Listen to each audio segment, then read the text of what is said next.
Hey everybody, thanks for joining us today on the 5 On Cast, your sometimes weekly source for insights into whatever the heck that I care about at the time. I'm your eternal, ever-burning co-host, Patrick Downs. Some may call me the modern Johnny Blaze, and today I am joined by Luke Ruffing, account executive at Panadoc and a dear friend of mine. I've titled today's episode, What is a Podcast? And we're talking about sales questions. Today, again, is Luke Ruffing. Please add some color to my introduction of you. Oh, thank you for the kind and warm intro, Patrick. Yes. How would you like me to add color to this? What would you like me to expand upon? Who are you? Who am I? Well, I'm Luke Ruffing, account executive at Panadoc, as you so kindly mentioned. And we've been working together for what? Last couple of years? 2 years now, yeah. Yeah. So I'm 23 years old right now. Started at Panadoc as my first real job, I'd have to say. And so I was like a 20-year-old homeschooled student who ended up moving across the country from Maine to San Francisco. 20 years old to take a job at Panadoc, and I landed incidentally on a rocket ship. And I got to meet incredible people like Patrick Downs, Reed Anderson, who's been on previous podcasts, and they helped shape my career. And you love San Francisco, right? Favorite city in the world. For anyone listening that doesn't understand sarcasm, it's probably his least favorite city in the world. But today we're not talking about San Francisco. We're talking about questions, specifically sales questions. I think that was one of the first things we talked about. And as somebody that really loves Sandler, sometimes a qualifying question or pre-qualifying question that we asked about can be considered reversing, right? So you're taking the energy of a question and then turning it back towards the person that asked it. Is that usually how you're using questions in the sales process, or is that just like one of many little weapons in your tool belt? I mean, it depends on what you consider weapons, right, Patrick? Yes, that's a little bit of a question there. I see what you're doing. Exactly, and you're exactly right. With these questions or qualifying, as like the Sandler style likes to use, it's making sure that you fully comprehend or understand what the prospect is trying to convey before you give them an answer that's too rash or incorrect or just not at the right time, because that can lead to an awkward, this wasn't actually important, or you end up getting trapped and the meeting stalls out. And then you end up hammering them with emails following up for the next 6 months when they just aren't interested. Yeah, maybe it's like something, hey, Luke, do you know if we can change the color of the font in the delivery email? I think that's my favorite example, where it's just a question that's a smokescreen, right? Or some people just ask questions because they don't know what else to say. I do that sometimes. Yeah, are you like scared of silence or?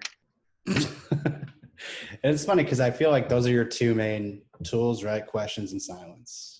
And they go together really well because paired, they are deadly, right? Because if I ask a question and I'm not afraid of just sitting in the silence, the question becomes more powerful. A lot of the times people are afraid of it, so they'll ask another question, which invalidates the first one, and then they don't even get the answer they really wanted or needed. And then if you start asking them multiple string questions, they get confused and don't know which one to actually answer. Yeah. It's hard not to do that. Did you ever struggle with that when you first started selling? Oh, yeah. Like stringing on conversations, questions on top of questions, just keep them talking. You just kind of end up spinning yourself in circles. And I definitely experienced that. I think it was when you came on board and really started to train me, because I'll be honest, there was not much formal training when I got here at Panadoc. It was, all right, here's your tool belt. There's the workshop. Let us know what you do. And it was self-learned, self-taught, and I didn't really have a framework or even a structure to get started with that. So questions would pile on top of questions. I would throw in a close-ended question right after nailing an impact question that was actually way too early. And it just led to confusion and not the best experience as people went on their buyer's journey. Can you give me an example of a situation where you maybe didn't clarify and it turned into kind of a nightmare for you? Yeah, I think the simplest one, as you mentioned, is like, hey, can you change the fonts on the email delivery or the color? Yeah, we can. We can do this. You can change your logo. You can change the tagline. And I just overload them with all the different things we could do on there. When looking back on it, I think they were just wondering, hey, will it look like it comes from me? And if I'd asked that, is that what you're trying to get after? Probably could have ended up closing that deal. I went slipped and the close lost. At least you can go after it in 3 months. Right time? Mirroring. Do you consider mirroring a question? A question? Because Yeah. there's an inflection of a question. Actually, can you clarify that? An inflection? Your tone, right? There's an uptone at the end when you mirror, which implies that you're questioning them, but it's not necessarily an actual question. No, you're exactly right. It's mirroring their words with that tone change, because most of the time when you're making a statement, it's a downward facing tone because you're stating a fact. Whereas if somebody asks you a question or makes a statement and you want them to clarify or go on a little bit, you mirror uptone a little bit and it comes off in the form of a question. And people love to talk about themselves, which I'm sure you've seen. That gives them permission to do that and expand upon what they're telling you. Somebody that has become a part-time interviewer, I'm very aware that if you ask a question, it gives you a lot of space. There's this thing that happens, whether it be in sales or in conversations or doing an interview, though, where people will listen to respond. It's hard not to do. I mean, especially if you're doing things like improvised and you don't have a structure. It's pretty common you'll ask a question and then that will just be a way for you to buy time to think about where you're going. How do you stop yourself from doing that and just stay in the moment? Yeah, it's so easy to catch yourself preparing what you're going to say next versus, hey, what are they actually saying? What are they actually trying to convey? I actually learned this from my dad, and he's been in pre-sales, tech sales the last 25, 30 years. Just pause. It shows that you're listening to the person. You've taken a moment. You're not just spewing back out what you've been taught or what's on your sales script next. It's all right. You fully understand the impact of what they're saying. You've taken the time to consider it and shown that you listened. And then it gives you time to formulate a response there. Even if you know what you're going to say, just count in your head 1001, 1002. And then it gives you the permission to show that, hey, you've actually been listening. I don't know if you've seen anything similar to that or. Yeah, and it's interesting what happens when you pause because you'll have people keep going too. Even a 2 or 3 second pause will allow people to just keep talking. I think we cut off people more than we realize.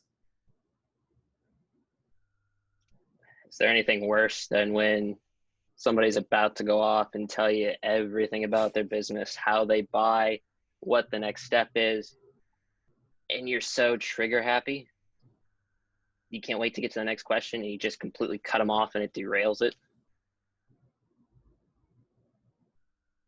That pause is just so key. You're absolutely right.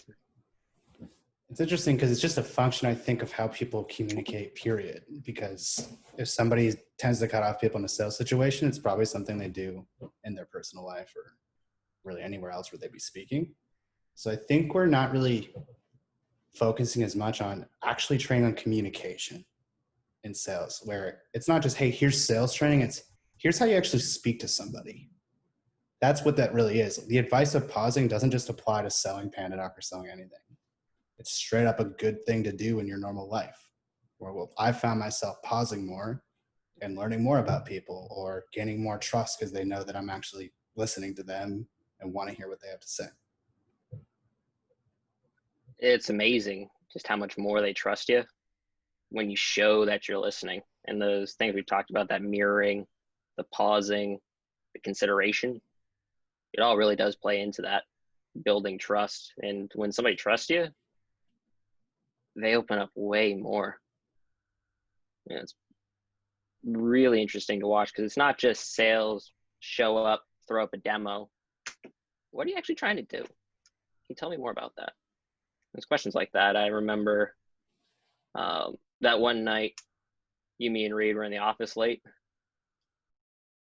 And we were sitting there, had a couple drinks. And Reed's like, man, when I hear you on the phone, you just don't say anything. You're just quiet all the time. What are you doing? I distinctly remember that leaning back, just like, just pause. Silence is golden. If you let them talk and you actually listen, you have that much more of a chance to understand what they're trying to convey. And I pulled up one of the recordings for our metrics that we have on sales calls and pulled up his talk time. He had like, I think it was 55 or 58% of the call was him talking versus the prospects. And when I pulled up mine, it was down to like 32%. So 68% of the call was them just talking and getting a chance to actually be heard for once, which is something that's so different than probably what they even experience day to day in a leadership role.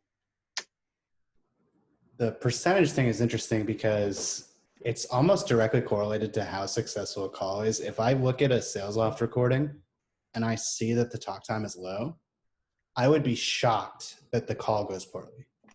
It's almost impossible for it to go poorly if you're not saying anything.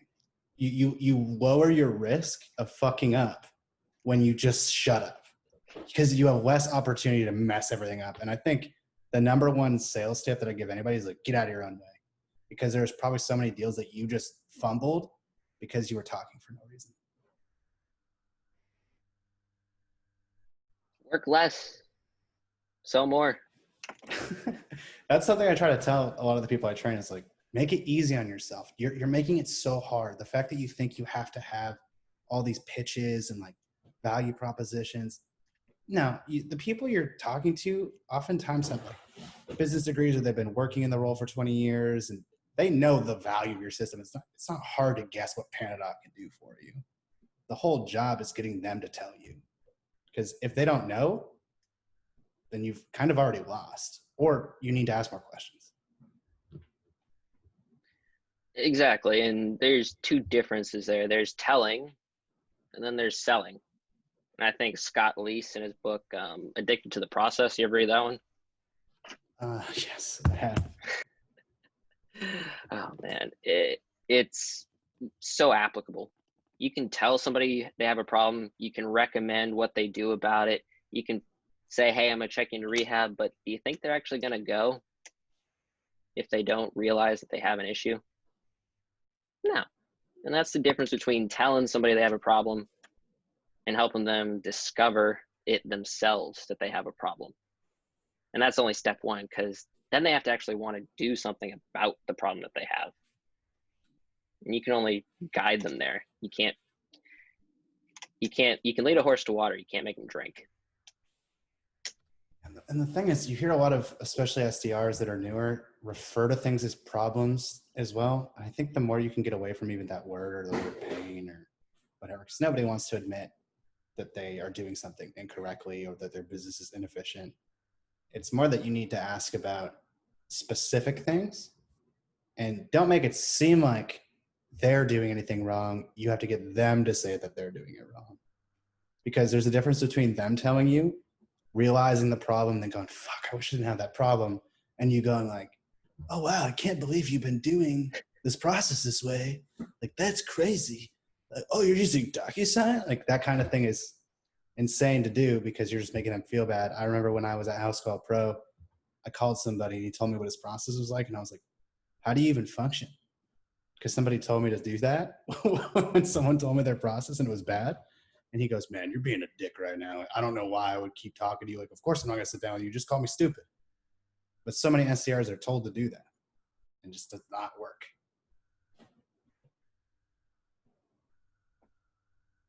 Can't tell somebody they have a problem. You can only hope to show them a way that they might be able to solve it if they discover it themselves. All ties back in that buyer's journey.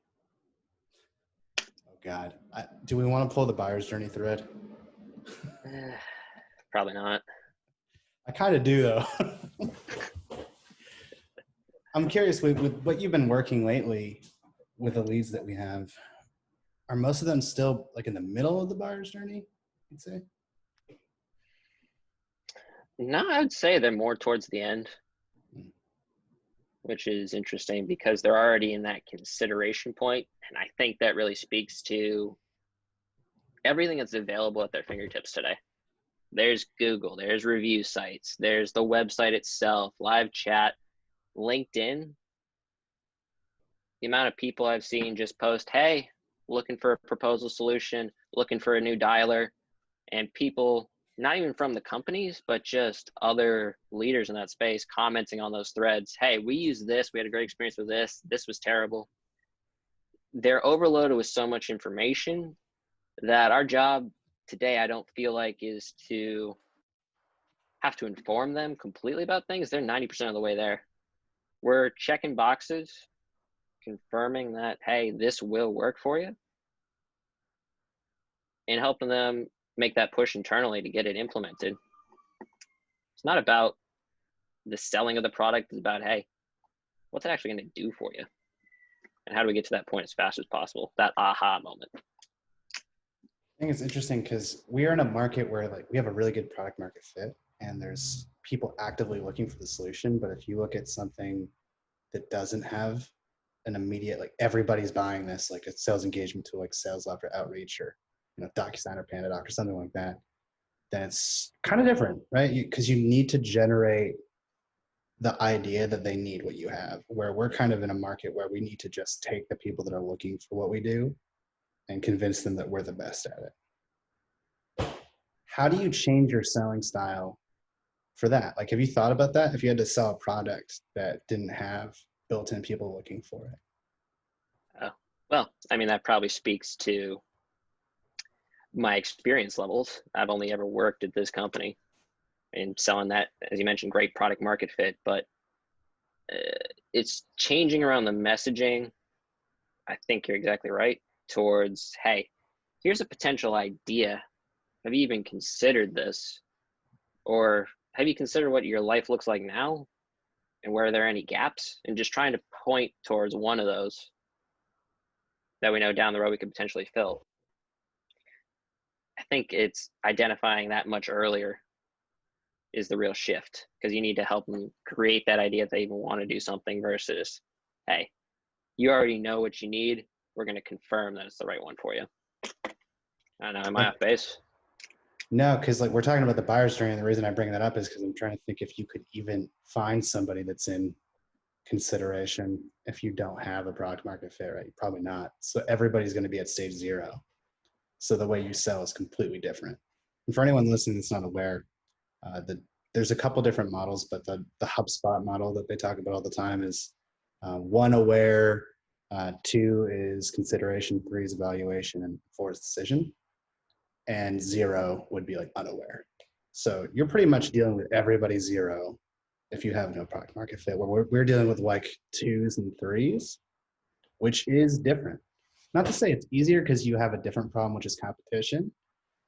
But your issue when you don't have product market fit is like, I need to convince you that it even makes sense that we exist. Because there's going to be a general thought that like, this could be some random shit that I don't even need or nobody needs. So you need to prove credibility. But besides that, I think you can still get away with the question style because the pain that you solve still has to be found through questions. You can't just pitch them to death still, even if they're stage 0. You plant the seed and then you have to get them to harvest it. So I have to use those questions. I mean, is there a certain order that you'd recommend just to help build up those questions, build up their trust in you? So yeah, let's say we're like on a cold call. I'd say I like the bucket question. Kevin Dorsey brought that up to me again when I had interviewed him for the B2B Growth Show. And he always starts with, hey, John, I'm calling you out of the blue. I usually talk to sales leaders and they usually fit into one of two buckets. And then you have bucket A, which is like a specific problem or situation, and B is a different problem or situation. And then you sort of lead them down those. And then you give like a 2-second or like a minute long idea of where you guys are actually taking the market. So like the promised land idea. And then you link it to the problem you uncovered and then just do a normal like pain-based discovery. The main change is you just need to talk about the promised land more earlier than you usually would.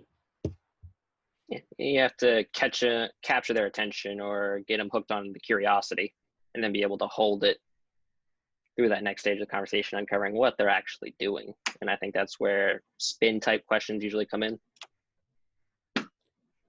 100%. And that's hard though. That's a different skill. I think being able to like generate something from nothing is pretty incredible.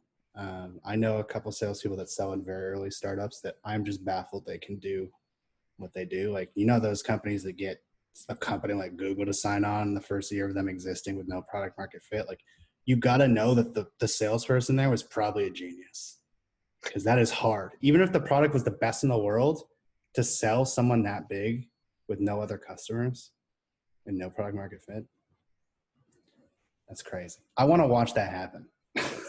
I need like a play-by-play on that, because that's something I feel like I'm kind of struggling. Like, if I had to do this all over again and go somewhere where we don't have a Panda doc, it'd be hard for me. I'm so used to it now. Yeah, think about it. You have no testimonials to leverage off of. You're in your first year. There's still the minimal viable product that you're dealing with, most likely, or that starting idea. You're trying to get them sold on what the future could look like, and just the control, the act, the whole staging of that cycle would just be amazing to watch unfold. Because just looking back, started doing outbound SDRing. I still think that's the hardest job in the world. It's so hard. It really is. Because, I mean, even if you're at a company like Panadoc, like a HubSpot, maybe not Salesforce or Google, but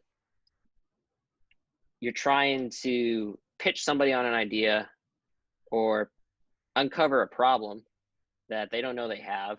You're getting kicked in the teeth all day, just with rejection. And then you end up booking 1 or 2 meetings a day.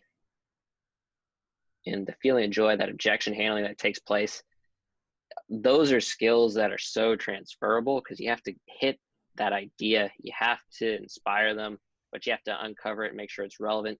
And by the way, you do it on a cold call where they don't know you from anybody else. Good luck, 21 to 24-year-old kids. It's hard. It is. I mean, the number one skill I think that SDRs end up developing that makes them successful is business acumen. And we spend literally 0 time teaching these people that are usually fresh out of college or coming straight from high school that they need to develop that in the first place, or how to do it, or where to go. And I think that's a little ridiculous, because that's something I had to figure out completely on my own. Yeah, that acumen or that business skill set, isn't it completely different from like academic writing? Or I know you have an English degree. Mm-hmm. How transferable has that been? More now. there was a good 4 years where it wasn't at all. But yeah, no, I 100% get your point. It's just a completely different game. Despite what you studied, it's not the same, because you have to actually understand someone's perspective. Like, I can know exactly how a business is structured, but if I don't know what the person that I'm talking to actually does and what their actual struggles are, or what they like about their job, or, you know, how much stress they're under, I can't speak to them. When I actually started talking to our VP of sales and understood his perspective, my messaging got a lot better. Because it's like, oh, okay, like, you get paid on margins and you care how much each thing costs to get a certain result. And you're working like 16 hours a day and you don't have time to answer any questions. So it's like, okay, these things start clicking and I understand if I'm speaking to a VP of sales exactly what questions I need to ask to get there. Yeah, it's a bit of a paradigm shift, right? Because you're thinking, hey, he just wants more sales, more revenue, more revenue, more revenue. No. It's what does each individual role, each individual title care about as, kind of the grand scheme of things. But even past that, what the individual cares about. And I think, not to blow this up, is kind of the difference between marketing and sales. Marketing, you're trying to market to a general audience and capture their attention, and people will bubble up because of that. Whereas when you get to the sales portion of it, it's much more one-on-one. What are your goals? What are you trying to achieve? And be able to uncover that. I feel like we've been hard on marketing lately. I blame corporate bro for making it so funny. It is his fault. Have you seen the new video, by the way? The new corporate Which one's video, that? where he talks about the difference between account managers and A's. Oh, yeah. If anybody here is listening to this and hasn't watched it, I'm going to plug corporate bro for my plug. He's hilarious. I'm sure you know him, but that video near the end where the A and the AM almost make out because they hate sales ops is the it's the funniest thing in the world, because I love our sales ops team, but I've been on teams before. I was like, you know what? They literally make my life hell. Just every statement in that video was just so relevant and so on point. You told them about our product roadmap. I ran it by product, and just that back and forth between post-sale and pre-sale. I think he's proving something interesting in that historically, I feel like sales was a very dry profession, especially if you look at like field sales. A lot of people like whining and dining and just talking about very technical things. And I think we're now seeing that people want to like be entertained. And I'd be interested to see how sales reps actually take what corporate bro's doing and bring it to their job. Because I think humor actually has a really good place in the actual sales role and not just in the video. Well, you mentioned humor. You're going to take, what, a 30-minute meeting with a random sales guy out of your day, and you've got email blowing up, Slack, etc. You'd better find a way to be entertaining. I don't know. Have you ever used props in your calls? I haven't, but I know somebody that has. Touche. Yeah. Anytime that I can find a new way to connect an idea or a concept to something that is used every day, or even better yet, I don't know if you ever watched Mad Men. Love it. One of my favorite shows. Yeah, when Don Draper is taking them through that slideshow and he's showing them the pictures of the kids and the family, taking them back to a simpler time. It's that emotion, the deeper connection that he's able to achieve there based on something that's relevant from their past. And I won't drone on about this for much longer, but something I love to do is bring it back to games or toys that people play with growing up. If you see me on LinkedIn or in sales calls, I'll constantly reference Legos. You're plugging, putting the pieces together, and they all fit nicely. And just as long as you don't leave them scattered about and step on them, you're going to end up with something pretty cool. You're going to enjoy the process. So it's just taking them back to that vision, and using those props is something I love to do. I know exactly what episode of Mad Men you're talking about, by the way. It's probably the best episode of the series, and it's early on, the carousel pitch. So good. The ability to weaponize nostalgia is terrifying, though, because it's true. The second that you see an ad that makes you feel how you felt at a time that you are now like saying is better than the way it is now, even if it might not be, you're immediately being manipulated. But the word manipulation is interesting because it has such a negative connotation, right? Where everybody's like, oh, manipulation is terrible. But you are literally being manipulated by everything in your life 24/7. Manipulation, it just means to change like the direction or like idea of something. So that's happening all the time. Like your boss manipulates you into doing X, Y, and Z. You manipulate your coworkers to help you with this. You manipulate your friends to spend time with you so you can then do that. It's just taking an action on something to change it. So I think we need to like stop thinking about it that way because it's powerful and we do it subconsciously. So you may as well do it consciously and make more money. Because you're not bringing them anywhere that they don't actually believe. The whole point of sales is not to place an idea like Inception that never existed. It's to take something that's really there and to put it in the forefront. I'm not telling you anything that's not true. You're telling me something you believe, and I'm getting you to tell me it. Which is what our questions uncover. I think that's a perfect place to end. That could be the ad right there. That's it. That's it. It's always so much fun talking to you. Appreciate that, man. Same to you. Is there any way that people can connect with you online? Yeah, if you want to actually reach out and connect with me on LinkedIn, post there, comment quite a bit. Always open to connect with anyone and share ideas, but more importantly, learn.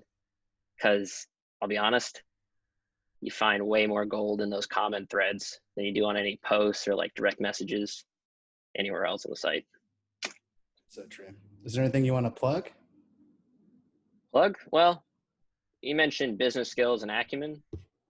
I was incredibly lucky because being homeschooled, I didn't get a chance to go to a 4-year college, etc. But I still need to learn those skills. There's actually a program called Discover Praxis. And I know a lot of Panadoc folks went through that program there. But basically, they teach you business skills like how to write emails concisely, get your ideas across quickly, do research, and really interview well to get a job. And then on top of that, what it takes to be successful once you get the job. And there's a huge network of alumni you can always bounce ideas off of and find the best way to do things. So I would definitely plug them. Praxis has always given us top tier people, so I 100% agree. Also, another friend plug, Nick Runlet runs a Praxis mastermind that has now been opened to submissions. So if you are interested in learning more about things like me and Luke are discussing, he runs one every week. And I also run something called 5 on Friday. And if you're listening to this, you probably know what that is, where every Friday we'll go and give people free sales consulting. So if that's interesting to you, check out 5onfriday.live. But this was Patrick Downs. I am the modern Rod Serling. That's at least what I like to consider myself. You can connect with me on LinkedIn and follow 5 on Friday on LinkedIn, YouTube, and subscribe to our podcast. You're listening to it right now on Spotify and Anchor. You're beautiful. Don't ever change. We'll catch you next time. Bye, Luke. Bye, Patrick. Thanks for having me.